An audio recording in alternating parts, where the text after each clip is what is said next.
Welcome back to Biological Determinants, Video 2. A question on screen reads as follows. Where does age, sex, and ancestry fit in? Are they biological determinants of health or social determinants of health? The answer is they are a bit of both. Changes in health relating to age can be linked to physical changes, changes that occur in the body. They can also relate to the social impacts of aging, such as having a lower income, increased social isolation, and reduced mobility. Similarly, while sex assigned at birth can increase risk of certain diseases or illness states, the way your sex is read in society, and here I'm talking about gender, can also do this. There are important differences, for example, in income and access to education based on whether you're read as a man or a woman, or a trans man or trans woman. Ancestry, which we will define shortly, can result in higher prevalence of certain diseases within certain world populations. But culture can equally impact health by way of diet, beliefs about healthcare, access to treatment, and treatment experiences owing to racism. So let's work through these three biological determinants in kind. What are some of the specific effects of aging? There are some changes to body structure listed on screen. For example, cells, the basic building block of tissue, become enlarged and have a decreased ability to divide and multiply. Connective tissues can stiffen with age, making organs and, importantly, vessels, for instance, vessels of the heart, more rigid. From a functional perspective, there is reduced functionality of organs and reduced ability to metabolize medication. Aging can also impact hormone production, immunity, skin, sleep, kidneys, lungs, the nervous system. In sum, the effects of aging are comprehensive. Moving on to sex. What do we mean when we talk about sex as a biological determinant of health? We mean your biological sex. So here we're talking about your genotype, your internal organs, and your secondary sex characteristics. Sex is assumed based on the appearance of your genitals at birth, and it's almost always male or female.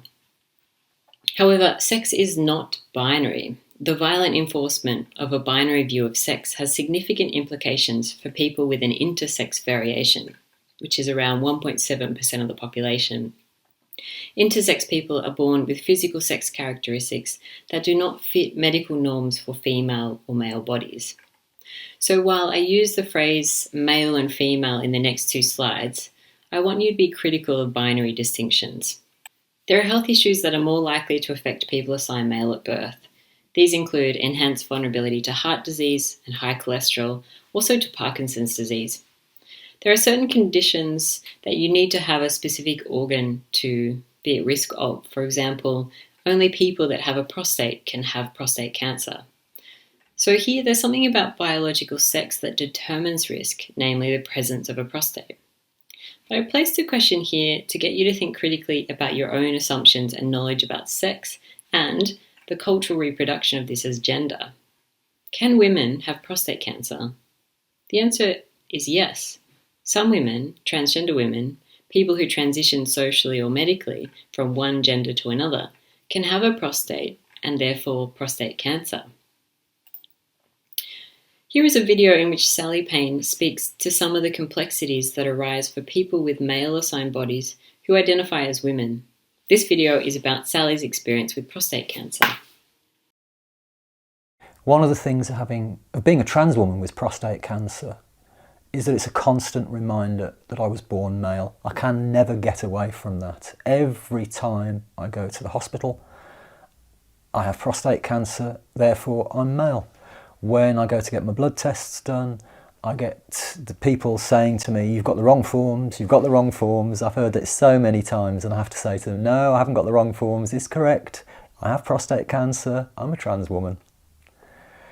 Having prostate cancer as a trans woman is quite hard sometimes. It's no more difficult than anybody else with prostate cancer, but it's just other things that we have to deal with. Going to a prostate cancer support group definitely doesn't work for me as a trans woman. It's so completely different. It's not where I'm coming from. I can't go to a gay prostate support group. I don't want to go to a straight man's prostate support group because that's not who I am. I'm a different person to that. I'm a trans woman with prostate cancer. not a gay man with prostate cancer, not a straight man with prostate cancer. The same prostate problems arise, but sometimes the needs are different. And for instance, most men with prostate cancer will be given Zoladex as a treatment to reduce their testosterone. Whereas for me, all I really wanted was an orchidectomy. Get rid of the jewels, please. I don't want them anymore. And that's by far better for me and better for the hospital, as it turned out. But most men would be horrified at the thought of having those cut off.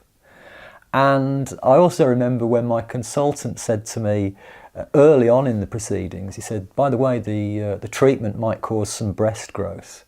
And I just looked at him, and he said, we can give you a shot of radiotherapy to cure that. And I looked at him and went, absolutely no chance. And by the way, how much breast growth, please? There are health issues more likely to affect people assigned female at birth. These include stroke, osteoporosis, multiple sclerosis.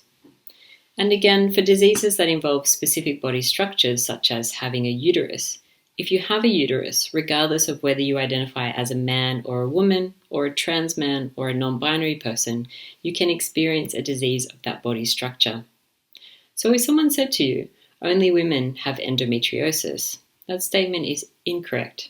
Only people with a uterus have endometriosis. Further to aging and sex, ancestry and ethnicity are determinants of health. And again, please make sure to note where in the slide this definition can be found. This kind of definition is quite useful for your quiz and for your final exam. Ancestry refers to where your family is from. For example, whether you are Caucasian or African American. Knowing this can sometimes offer clues to your genetic makeup.